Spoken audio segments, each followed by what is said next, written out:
I look to nature's beauty, dazzled am I, knowing everything calls on you, the Lord Most High. الله الذي يهدينا جميعا الله الذي نعتز به جميعا. السلام عليكم ورحمة الله وبركاته. بسم الله والصلاة والسلام على رسول الله وعلى آله وصحبه ومن والاه. الحمد لله رب العالمين. نويت التعلم والتعليم والتذكر وتذكيرا والنفع والانتفاع والإفادة والاستفادة والحث على التمسك بكتاب الله وسنة رسوله والدعاء إلى الهدى والدلالة على الخير ابتغاء وجه الله ومرضاته وقربه وثوابه سبحانه وتعالى. سبحانك لا علم لنا إلا ما علمتنا إنك أنت العليم الحكيم. رب اشرح لي صدري ويسر لي أمري واحلل عقدة من لساني يفقهوا قولي آمين يا رب العالمين. أما بعد. Puji syukur kita ke hadirat Allah atas segala limpah kurnia berserta izin rahmat daripadanya dapat bertemu kita sekian kalinya dalam kuliah online ini ataupun atas talian ini, dan semoga diberkati rahmati hendaknya oleh Allah Ta'ala. Amin insya-Allah. Hadirin kasih Allah Subhanahu Wa Ta'ala sekalian, menyambung kita daripada tajuk yang sedang kita bicarakan, itulah ia tentang lalai dalam mencintai harta dan sifat kikir, yang dinukil ambil daripada kitab ringkasan Ihya Ulumuddin lil Imam Ghazali, wa nafa'ana Allah bi ulumihi wa asrarihi fid darain amin insyaallah. Telah bersabda Nabi Rasulullah Muhammad sallallahu alaihi wa alihi wasallam yang bermaksud anak Adam iaitu manusia berkata, hartaku, hartaku, bukankah hartamu itu yang engkau sedekahkan hingga engkau bekalkan yakni pahalanya, atau engkau makan sampai habis, atau engkau pakai hingga usang.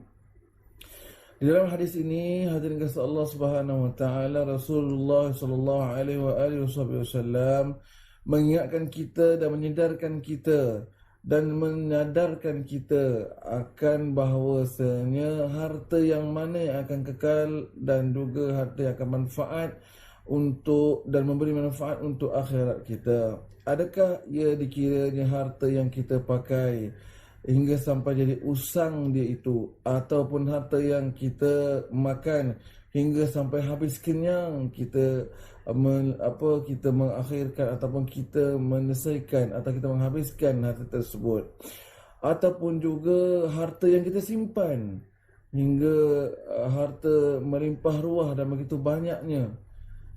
Di sini hadirin kasih Allah Subhanahu Taala, ada manusia yang beranggapan bahawa dengan dia menyimpan hartanya dengan harapan pada suatu hari nanti dia akan dapat membelanjakannya. Hadirin kasih Allah Taala, betapa dan berapa ramaikah manusia yang menyimpan hartanya, diusahakan dicarinya harta tersebut sebanyak-banyaknya, tetapi akhirnya tak kesampaian dan tak berkesempatan untuk dia menikmati harta disimpan itu sehari-hariannya, bertahun-tahunannya, kerana telah kembali ke rahmatullah Subhanahu Wa Taala. Dan akhirnya harta tersebut dapat diguna pakai atau jatuh pada tangan isteri dan anak-anaknya, ataupun juga isterinya mungkin setelah iddahnya berkahwin dengan satu lagi, yang mendapat manfaat dan nikmat harta tersebut adalah suami baru pada isteri tersebut.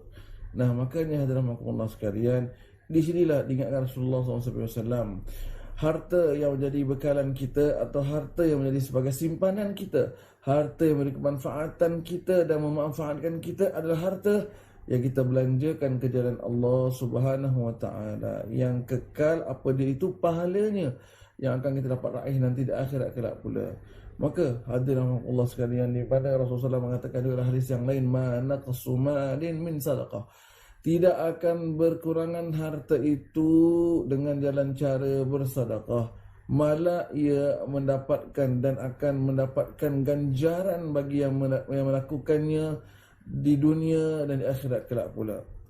dan kadang-kadang hadirin kita mungkin terdengar dan diperdengarkan berbagai macam banyak kisah dan cerita mengenai tentang keajaiban bersedekah, the miracles of giving, keajaiban bersedekah itu, yang mana bila mana dan ketika mana orang itu bersedekah dalam keadaan dia memerlukan juga, tetapi kerana di situ sudah ada orang-orang yang meminta dan dia orang itu ataupun mereka-mereka ini mengamalkan dan cuba mempraktikkan akan ayat Allah Ta'ala yang berbunyi dalam surah Duha, a'udzubillahi minasyaitanirrajim, wa ammas sa'ila fala tanhar, yang bermaksud dan dengan orang-orang yang bertanya, yang meminta, janganlah engkau menengking herdik mereka.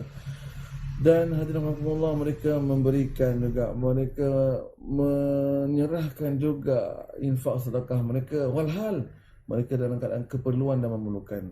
Subhanallah, tabarakallah, masya-Allah. Ganjarannya Allah Subhanahu Wa Taala berikan on the spot, kata bahasa kita ya, ataupun secara langsung, malah diberikan ganjaran tersebut berlipat kali ganda lagi. Subhanallah, tabarakallah. Hadirin kasih Allah Subhanahu Wa Taala sekalian, mungkin kita pernah dengar dan diperdengarkan akan kisah-kisah tersebut. Maka yakinilah kita pada Allah Subhanahu Wa Taala, apa yang kita infak sedekah, Allah menjadi saksi kita, dan Allah Subhanahu Wa Taala berjanji akan membalaskan ianya ganjarannya 10 kali ganda hingga sampai 700 kali ganda. Subhanallah, tabarakallah, masya-Allah. Dan akan benar Allah Subhanahu Wa Taala akan memberikannya dan pasti akan memberikannya. Maka Allah, jangan pernah kita gentar dan takut, dan jangan pernah kita risau dan bimbang. Dan kita memberikan infak sedekah ke jalan Allah Subhanahu Wa Taala, akan berkurang harta dan duit kita tidak. Yang kita berikan ini kepada siapa sebenarnya? Allah Ar-Razzaq, Allah yang mempunyai, yang memiliki harta dan memiliki rezeki, yang empunya rezeki tersebut. Subhanallah. Dan hadirin Allah, Allah Subhanahu Taala tidak berkehendak pada harta kita. Samalah seperti dalam ibadah, kalau dapat kita sentuh bab ibadah korban kita, Allah tidak berkehendak kepada dagingnya, pada darahnya, tetapi Allah melihat berkehendak kepada niat ikhlas si sahibul korban tersebut. Begitulah kiranya harta kita. Allah tak berkehendak dengan harta duit dan juga dengan wang kita, tapi Allah ingin melihat di mana keikhlasan dalam kita memberi pada Allah Subhanahu Wa Taala, keikhlasan dalam kita menyerahkan harta kita, dan berkeyakinan sungguh Allah akan membalasnya untuk kita, insya-Allah. Dan mudah-mudahan Allah SWT memperluaskan rezeki kita, Allah SWT menggandakan rezeki kita, dan hingga dapat kita membantu tolong orang-orang lain yang dalam keadaan memerlukan. Amin ya rabbal alamin, amin insya-Allah. Dalam hadis yang lain juga, Rasulullah SAW, seorang lelaki datang kepada Rasulullah SAW dan berkata, "Ya Rasulullah, kenapa aku tidak suka mati?" Nabi SAW bersabda, "Apakah engkau punya harta?" Apakah engkau punya harta? Orang itu pun menjawab, "Ya." Maka Nabi SAW pun bersabda, "Nafkahkanlah hartamu, kerana hati orang mukmin itu bersama hartanya. Jika dinafkahkannya, ia pun ingin menyusulnya, dan jika ia ditinggalkannya, ia pun ingin tinggal bersamanya." Subhanallah, masya Allah. Hati kita ini, hadirin ikut pada harta kita. Jika harta itu kita infak sedekahkan ke jalan Allah, kita keluarkan, kita kongsikan, maka insya-Allah kita akan mudah, dan kita akan suka, dan kita akan siap sedia untuk apabila bercakap tentang kematian, dan kita akan pasti merasakan keinginan untuk, bukan kata kita nak mati ya tuan-tuan, tidak, tetapi untuk kita bersiap sedia dan tenang dan redha. Dan jika memang sudah di situ ajal kita pada Allah Subhanahu Wa Taala untuk dikembalikan ke hadirat Allah Subhanahu Wa Taala. Tetapi jika harta itu tak kita simpan, harta itu kita susah nak keluarkan, harta itu kita merasakan bimbang nak keluarkan, hingga kan kita tinggalkan harta tersebut dan kita simpan hingga ia menjadi harta yang sebanyak-banyaknya, maka demikianlah juga hati kita. akan merasa takut untuk mengingati mati, akan merasa tidak ingin, malah benci untuk mengingati mati. Benarlah kata Rasulullah SAW hadis yang lain, di mana apabila Rasulullah SAW mengatakan bahawa nanti di akhir zaman manusia akan terkena dengan penyakit al-wahan. Dan para sahabat bertanya, ya Rasulullah, wa mal wahan, apakah wahan itu ya Rasulullah?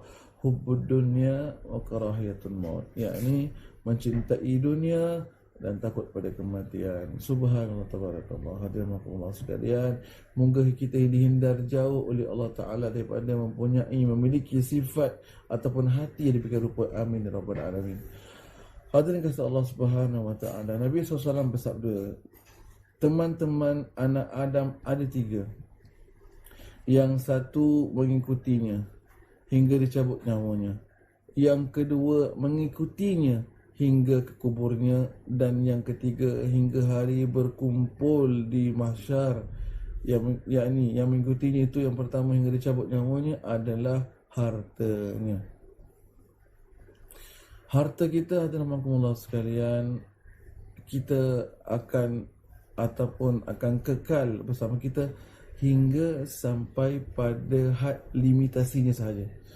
Waktu bila? Ketika sampai meninggal dan setelah kita dicabut ambil nyawa kita, harta kita akan bersama kita sampai situ saja. Ya, di situ Rasulullah berpesan, harta orang-orang beriman itu atau harta manusia itu secara umumnya ada 3. Yang pertama, yang akan sampai hujung nyawa kita saja, yang akan kekal bersama teman kita hingga sampai hujung akhir nyawa kita saja. Ya, adapun harta yang kedua yang akan ikut ke kubur nanti apabila nak kita disemadikan jasad jenazah kita adalah keluarga kita. Hadirin rahimakumullah, di sini disifatkan Rasulullah SAW bahawa keluarga itu adalah seperti ataupun juga dibayangkan seperti harta ataupun juga dibayangkan seperti teman. Ya, dibayangkan seperti teman, di mana akan menemani kita.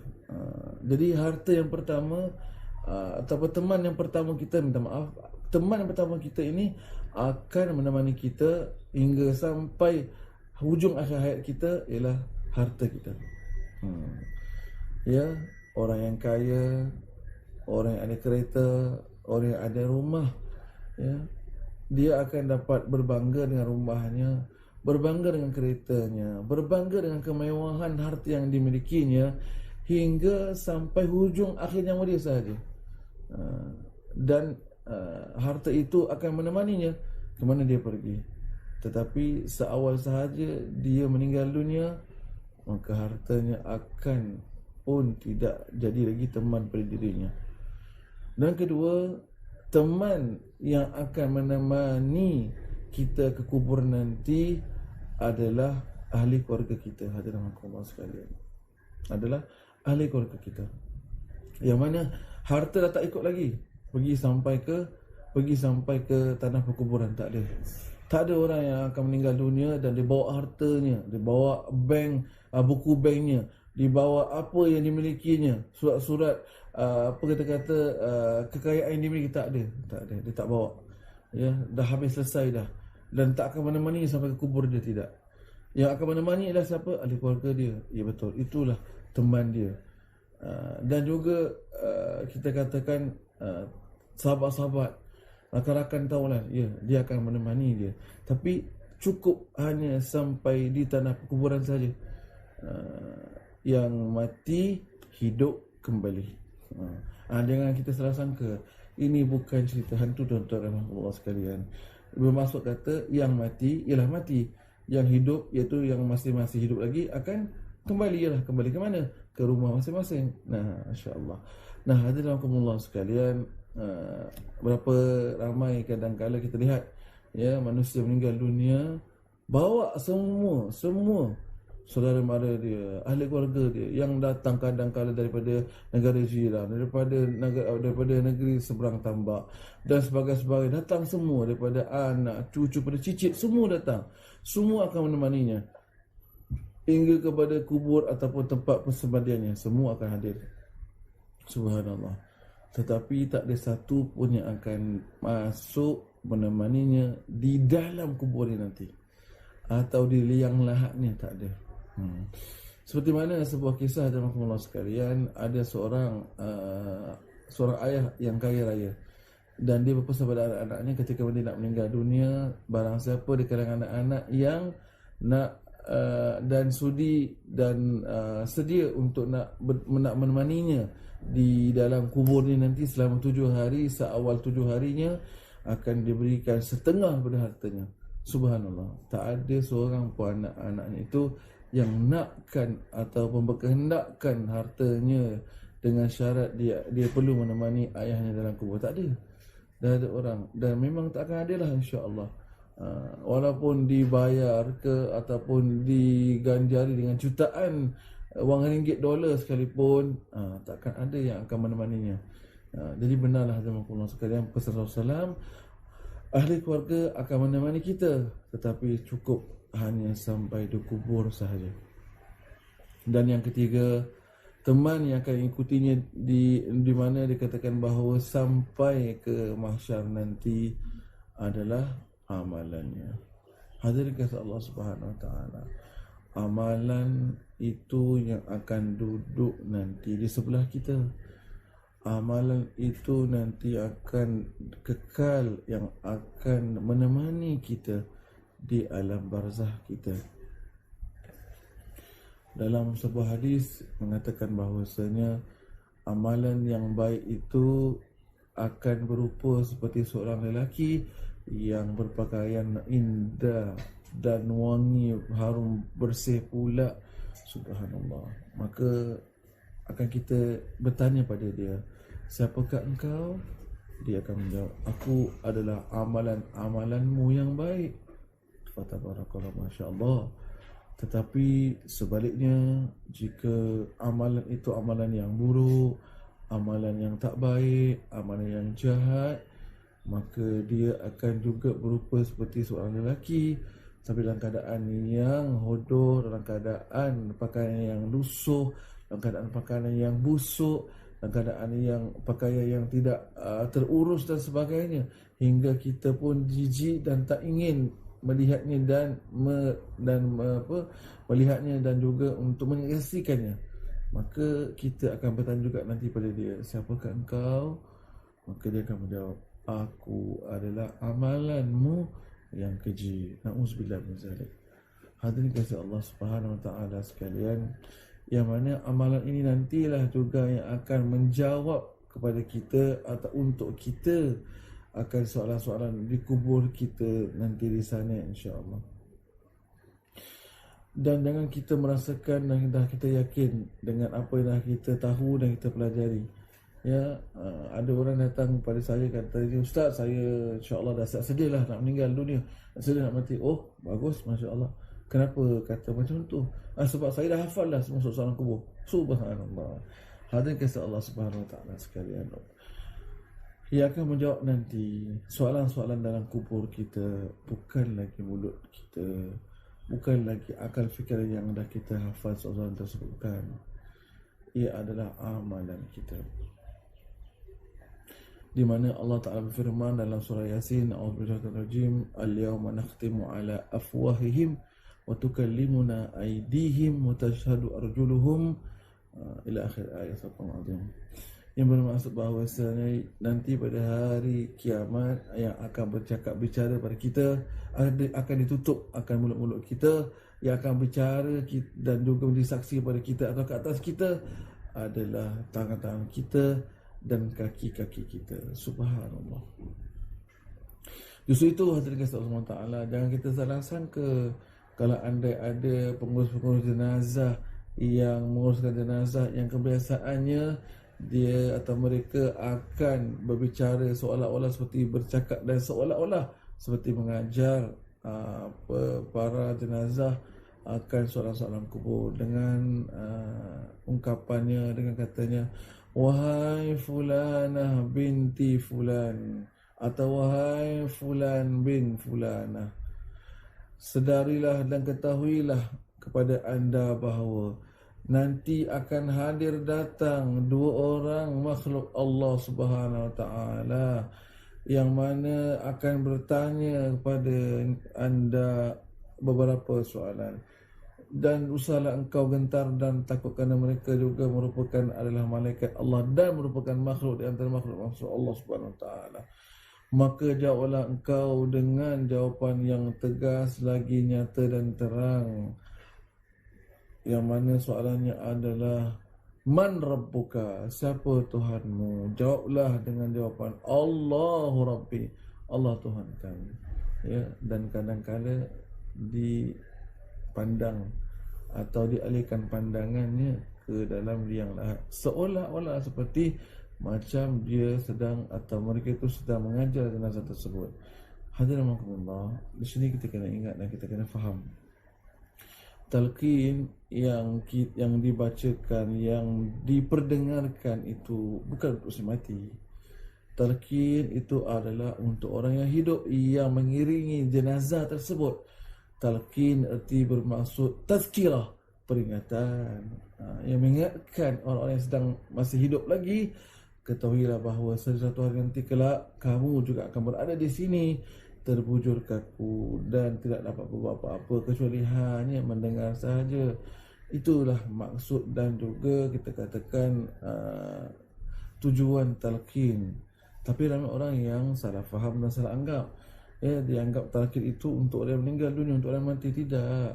Talqin kalau dikubur dipanggil talqin, kalau di masjid dipanggil tazkirah, kalau dalam apa kita katakan macam tempat kita sekarang ini dia namakan kuliah, yang kalau ada seorang bercakap nama panjang namanya syarahan, yang kalau duduk bertiga ada seorang yang mengendalikan majlis itu namanya forum, yang kalau hari Jumaat yang ni ada mimbar yang diberikan sampai namanya khutbah. Nah itu peringatan, tetapi pucuk pangkal ini namanya peringatan. Maka diingatkan kepada mereka yang masih talqin itu adalah peringatan, diingatkan kepada mereka yang masih hidup. Dan walaupun yang pengendali ataupun juga yang menguruskan jenazah itu mengajar, seolah seperti mengajarlah dengan setekun-tekun yang diajarkan, tetap juga yang akan menjawab soalan tersebut, atau yang boleh menjawab soalan tersebut, atau yang mampu menjawab soalan-soalan malaikat tersebut adalah amalan-amalan kita. Maka beruntunglah bagi mereka yang dapat memberi atau yang dapat untuk menjawab soalan itu kerana mempunyai amalan yang baik. Dan alangkah rugi dan menyesallah bagi mereka yang tak akan dapat menjawab soalan tersebut kerana tidak membawa amalan yang baik dan amalan yang keji menemani mereka. Dan wa'alaikumsalam min zalik, mereka akan diazab oleh Allah SWT di alam barzah sahaja lagi. Moga-moga dan mudah-mudahan Allah Subhanahu Wa Taala menghindar jauh kita daripada azab kubur dan diperluaskan kubur-kubur kita nanti, dan insya-Allah kubur-kubur arwah ibu ayah kita, dan jadikan kubur-kubur kita raudhatun min riyadil jannah, taman di antara taman-taman syurga, dan dihindar jauh kita daripada kubur kita jadikan sebagai hufratan min hufurin niran, lubang di antara lubang api neraka. Alhamdulillah min dzalik, astagfirullah wa syatabaratullah. Rabbi sallim Rabbi sallim ya Allah, selamatkan ya Allah, selamatkan ya Allah, amin ya rabbal alamin. Wahai hadirin kasih Allah SWT sekalian, sampai di situ dahulu insya-Allah pertemuan kongsi kita pada kali ini, dan nanti kita akan bertemu lagi dengan izin Allah Taala pada masa dan sesi yang lainnya. Terima kasih atas perhatiannya, kurang lebih mohon maafan. Aku lupa lihat, astagfirullah. Wassalamualaikum warahmatullahi wabarakatuh.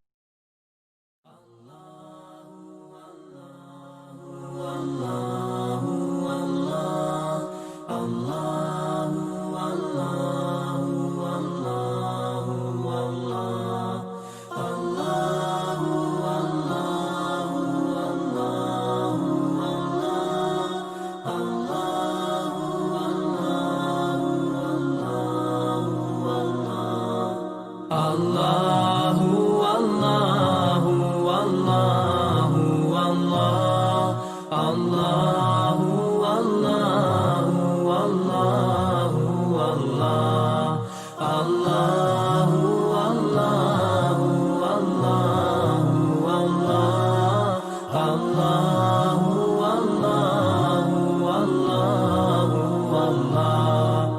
As I look to nature's beauty, dazzled am I, knowing everything calls on you, the Lord Most High. الله الذي يهدينا جميعا الله الذي نعتز به جميعا الله الله الله الله الله الله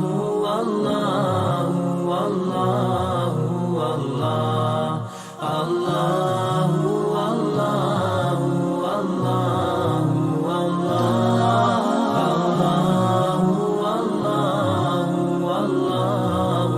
الله रहमतें निछावर करता है तू बरकतों से